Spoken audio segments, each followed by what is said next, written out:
Hi, and welcome to Higher English, your go to channel for mastering business English.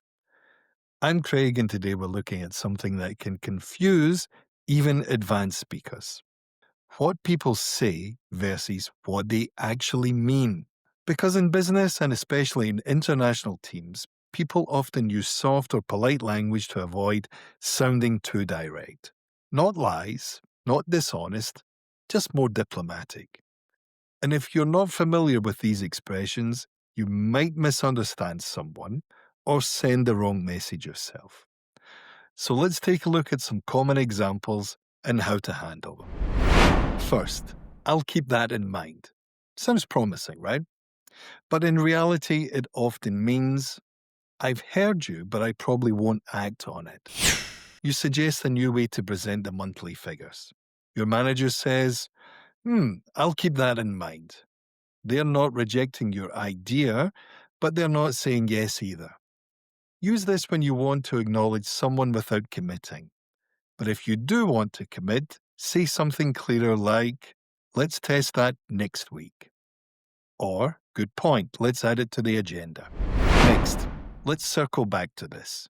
It sounds like a plan, but often it's a polite way to say, let's not talk about this right now and possibly never again. You bring up a risk in the project. Your team lead replies, let's circle back to this after the next sprint. Translation: it's being shelved, maybe permanently. If something really needs attention, pin it down. Try. Can we set 10 minutes aside for this after Thursday stand-up? Our next one. It's an interesting idea. Sounds like praise, doesn't it?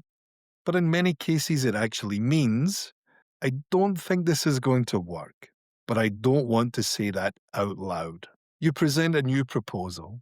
Someone nods slowly and says, it's interesting. Translation: maybe not a total disaster, but not a strong yes either. If you're giving feedback, be clearer. Try. There's potential here. Let's look at how to make it more relevant for the team. Moving on. I might be wrong, but this one's a bit tricky. It sounds uncertain, but it's often used when someone is 100% sure and just doesn't want to sound arrogant. A colleague says, I might be wrong, but isn't the deadline actually the 18th? They're not guessing, they know. They're just softening their tone so they don't come across as pushy. A clearer alternative.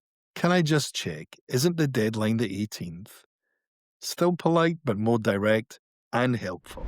And finally, let's agree to disagree. This sounds like a neat solution, but it often means we're stuck and we don't want to keep arguing. You and a colleague can't agree on a strategy. One of you says, well, let's agree to disagree. This can be useful if you've reached a dead end, but it also risks leaving tension unresolved.